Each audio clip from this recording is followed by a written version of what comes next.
السلام علیکم ورحمۃ اللہ وبرکاتہ۔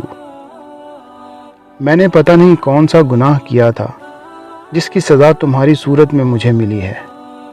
مدثر اپنی بیوی کو گالیاں دے رہا تھا۔ غزالہ چارپائی پہ بیٹھی ہوئی روتے ہوئے بولی، مدثر پلیز آپ گالیاں نہ دیں مجھے، میں نے کیا ہی کیا ہے؟ آپ ہر روز میرے ساتھ جھگڑا کرتے ہیں، آخر چاہتے کیا ہیں آپ؟ مدثر الفاظ کی آگ برساتے ہوئے بولا، چاہتا یہ ہوں کہ میں تم کو طلاق دے دوں، تم سے میری جان چھوٹ جائے۔ غزالہ روتے ہوئے بولی، مدثر میں ماں بننے والی ہوں، کچھ تو رحم کرو مجھ پہ۔ مدثر نے منہ پہ تھپڑ مارا اور کہا، بھاڑ میں جا تو اور تیرا بچہ، یہ بچہ میرا نہیں ہے، تم ایک گندی عورت ہو۔ غزالہ چپ ہو گئی۔ واہ مدثر واہ، کیا مردانگی دکھائی ہے تم نے، کلمہ پڑھ کر ہم دونوں نے ایک دوسرے کو قبول کیا تھا، اور یہ صلہ دے رہے ہو مجھے کہ گندی عورت کہہ رہے ہو، جبکہ تم نے خود کسی لڑکی کے ساتھ یاری لگائی ہوئی ہے، اس لڑکی سے شادی کرنا چاہتے ہو، اس لیے بس ذلیل کر رہے ہو۔ مدثر چلا کر بولا، ہاں کرنے لگا ہوں دوسری شادی، جاؤ تم سے جو ہوتا ہے کرو، دفع ہو جاؤ میرے گھر سے کمینی عورت۔ غزالہ کی آنکھوں میں بے بسی کی انتہا تھی، کانپتی آواز میں بولی، مدثر اللہ پاک کا واسطہ ہے مجھے طلاق نہ دینا، تم دوسری شادی کر لو، مجھے کوئی اعتراض نہیں ہے، لیکن مجھے طلاق نہ دو، میں تم سے خرچہ بھی نہیں مانگوں گی، خود کما کر اپنا پیٹ پال لوں گی، مجھے طلاق نہ دینا۔ مدثر غصے سے 3 بار طلاق بول کر غزالہ کو دھکے دینے لگا۔ غزالہ چیخ چیخ کر رونے لگی۔ کتنا عجیب تماشا ہے دنیا کا، عورت مکار ہو، ہوشیار ہو، جیسی بھی ہو، وہ مرد کے جوتوں کی خاک رہتی ہے۔ مرد برا ہو کر بھی برا نہیں ہوتا، عورت بری ہو کر طوائف بن جاتی ہے۔ میں نے دیکھا ہے بہت ہوشیار اور مکار عورتوں کو چند پیسوں کے عوض بکتے ہوئے۔ خیر غزالہ اپنے ماں باپ کے گھر چلی گئی، جا کر قیامت کا برپا ہونا لفظ لفظ سنایا۔ ماں باپ کیا کر سکتے تھے بھلا، اب تو طلاق ہو چکی تھی، اب کوئی راستہ باقی تھا ہی نہیں، پیٹ میں 4 ماہ کا بچہ بھی تھا۔ زندگی نے ایک زوردار تماچا منہ پہ دے مارا تھا۔ غزالہ کے بھائیوں کو پتہ چلا تو وہ کہنے لگے، تم اس کے سامنے زبان نہ لڑاتی، چپ رہتی۔ غزالہ آنسو صاف کرتے ہوئے بولی، بھائی جان میں جانتی ہوں اب عمر بھر ایک غلامی میری منتظر ہے، کبھی اپنوں کے تانے تو کبھی غیروں کی بد کلامی، میرا سفر اب ایسا ہی گزرے گا۔ ہاں بھائی جان میں ہی غلط تھی، میں نے مان لیا۔ غزالہ کے بھائی غصے سے بولے، دیکھا ابا یہ ہے ہی بدتمیز۔ باپ نے لمبی سانس لی، کھانستے ہوئے بولا، میری تی رانی تو چپ کر جا، تیرے بھائی ہیں ہی بے غیرت۔ غزالہ آنسو صاف کرتے ہوئے بولی، بابا جان میں کب کوئی شکوہ کر رہی ہوں، ایک زندگی برباد کر آئی ہوں، اب کیا فرق پڑتا ہے کوئی گالی دے یا رسوا کرے۔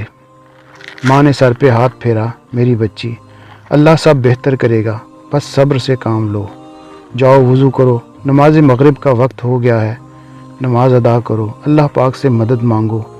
دن گزرنے لگے۔ غزالہ کو حاملہ ہوئے 8 ماہ ہو چکے تھے۔ غزالہ کی بھابھیوں نے شروع میں تو کچھ احساس کیا، مگر اب گھر کے سارے کام غزالہ سے کرواتے تھے، کھانا بنانا، کپڑے دھونا، برتن واش کرنا، انہیں شاید ایک نوکرانی مل گئی تھی، کرتی بھی تو کیا کرتی، غلامی میں انکار کی گنجائش کہاں ہوتی ہے، اور جب بن موت بھابھیوں کی ہو پھر تو غلامی بھی اذیت بن جاتی ہے، زبان خاموش کروا دی جاتی ہے۔ غزالہ نے پہلے تو سمجھا بھائی پہلے کی طرح میرا خیال رکھیں گے، یہ میرا بھی گھر ہے۔ وہ جب بھی بھائیوں سے بات کرتی تو بھائی اس کی سن تو لیتے مگر ساتھ نہ دیتے تھے، اسے پتہ تھا کہ بھائی بھی اس سے خوش نہیں ہیں۔ ایک دن کسی بات پر غزالہ نے بھابھی کو کچھ کہا تو بھابھی نے مسکرا کر کہا، بی بی یہ ہمارا گھر ہے تمہارا نہیں، یہاں رہنا ہے تو سب کام کرنے پڑیں گے، ورنہ ایک پل بھی نہیں لگے گا تم کو یہاں سے نکلوا دیں گے۔ غزالہ چپ ہو گئی، وہ سمجھ رہی تھی اب زندگی اپنی مرضی سے جب چاہے جتنا چاہے ستم ڈھائے گی۔ وقت گزرنے لگا، اللہ پاک نے غزالہ کو بیٹی عطا کی۔ غزالہ بہت خوش تھی، بیٹی کو باہوں میں اٹھایا ہوا، کبھی ہاتھ چومتی کبھی منہ، چہرے پہ ایک سکون تھا۔ میری شہزادی، میری جان، اللہ تیرا لاکھ لاکھ شکر ہے۔ بیٹی کی پیدائش کے 1 مہینے بعد غزالہ کے بابا دنیا سے چل بسے۔ کمر ٹوٹ گئی تھی بابا کی جدائی سے۔ بابا بڑھاپے میں بھی غزالہ کی ذمہ داری اٹھائے ہوئے تھے۔ اب ہاتھ بھائی بھابھی لوگوں کے سامنے پھیلانا تھا۔ اب مقام فقیری آنا تھا۔ ماں کچھ کہتی تو بیٹے ڈانٹ دیتے۔ غزالہ فجر کی نماز ادا کرتی اور ایک مزدور کی طرح گھر کا کام کرنے لگتی۔ ناشتہ بنا کر جھاڑو پونچھا کرنے کے بعد کھیتوں میں چلی جاتی۔ گائے بھینسوں کے لیے چارہ کاٹ کر لاتی، پھر گھر آ کر دوپہر کا کھانا بنانا ہوتا تھا۔ 2 سال گزر گئے۔ بھائی ایک دن امی سے کہنے لگا، ایک رشتہ آیا ہے، گھر بار اچھا ہے، عمر 50 سال ہے، غزالہ خوش رہے گی اس کے ساتھ۔ چلو اپنا گھر تو ہوگا نا۔ امی نے بھی سوچا صحیح ہے، کم سے کم اس غلامی سے بچ جائے گی۔ جب غزالہ سے بات کی تو غزالہ مسکرا کے کہنے لگی، اب مر تو سکتی ہوں لیکن کسی مرد پہ یقین نہیں کر سکتی۔ یہ سب کیا تماشے لگا رکھے ہیں؟ اللہ کو گواہ بنا کر قبول کرتے ہیں، پھر طوائف کہہ کر طلاق دے دیتے ہیں۔ کیا عورت پاؤں کا جوتا ہے؟ جب جو چاہے ستم ڈھا دے اس پہ۔ غزالہ نے شادی سے انکار کر دیا۔ وقت گزرنے لگا۔ غزالہ کی بیٹی مہوش اب 15 سال کی ہو چکی تھی۔ مہوش سکول پڑھتی تھی، بہت محنتی تھی۔ وہ جیسے کتابوں میں گم سی جاتی تھی، ہر کلاس میں ٹاپ کرتے آ رہی تھی۔ غزالہ کا مقصد صرف مہوش کو اپنے پیروں پہ کھڑا کرنا تھا۔ مہوش پرانا سا یونیفارم پہنے ہوئے سرکاری سکول جایا کرتی تھی، جبکہ ماموں کے سب بچے انگلش پرائیویٹ سکول میں پڑھائی کر رہے تھے۔ کئی بار مہوش کو ممانی کہہ چکی تھی، تم بھی اپنی ماں کی طرح ہی منحوس ہو، پڑھ لکھ کر کیا کرو گی؟ مہوش خاموش ہو جاتی۔ مہوش نے میٹرک کا امتحان دیا تھا کہ نانی بھی دنیا سے چل بسی۔ اب زندگی کا امتحان شروع ہوا تھا۔ غزالہ اب ماں کے مرنے کے بعد در بدر ہونے والی تھی۔ غزالہ بھائی سے کہنے لگی، مہوش کو کالج میں داخل کروانا ہے، بھائی کچھ پیسے دے دیں۔ بھائی انکار کرتے ہوئے بولا، حالات کچھ ٹھیک نہیں ہیں اور کیا ضرورت ہے مہوش کو کالج بھیجنے کی؟ کوئی اچھا سا رشتہ دیکھو اور اس کی شادی کر دو۔ غزالہ چپ ہو گئی۔ مہوش ماما کے پاس بیٹھی ہوئی کہنے لگی، ماما میری سب دوست نے کالج میں داخلہ لے لیا ہے، مجھے کب داخلہ لے کر دینا ہے؟ غزالہ آنسو چھپاتے ہوئے بولی، میری بچی بس 2-3 دن تک۔ کیسے بتاتی بیٹی کو، یہاں سب لہو جلانے والے ہیں۔ بھائیوں کے پاس اللہ کا دیا سب کچھ تھا، مگر بہن کو دینے کے لیے انکار کر دیا۔ سب کے لیے ہم بوجھ ہیں۔ اتنا کام کرتی تھی ان کا، اس کے بدلے میں بھائی بھی بے عزت کرتے تھے۔ جب بیٹی نے کالج جانے کے لیے بہت اصرار کیا تو غزالہ نے ایک سہیلی سے بات کی، مجھے کسی گھر میں کام لے دو۔ غزالہ کی دوست نے بتایا، یار یہاں سب لوگ عورت کی مجبوری کا فائدہ اٹھاتے ہیں، یہاں اچھے لوگ بہت کم ہیں۔ غزالہ بہت پریشان تھی اور اللہ تعالیٰ سے دعائیں مانگتی رہتی، اے میرے اللہ مجھے تیری ذات پر کامل یقین ہے، کبھی تو میری سنی جائے گی۔ کوئی بات نہیں۔ غزالہ کے پاس تھوڑا سا زیور پڑا ہوا تھا جو کہ اس نے مہوش کی شادی کے لیے گھر والوں سے چھپا کر رکھا ہوا تھا۔ آخر اسے وہ بیچنا پڑا اور مہوش کو کالج داخلہ کروایا۔ بھابھی نے جب دیکھا تو کہنے لگی، پیسے کہاں سے لیے ہیں تم نے؟ غزالہ نے کہا کہ تم لوگ نہیں تو اللہ تعالیٰ تو ہے میری مدد کرنے والا۔ بھابھی منہ پھاڑ کر بولی، اپنی دوست سے ملنے گئی تھی کل، کہیں کچھ غلط تو نہیں کیا تم نے؟ بھابھی غزالہ پر الزام لگا رہی تھی۔ اس بات پہ غزالہ اور بھابھی میں کافی جھگڑا ہوا۔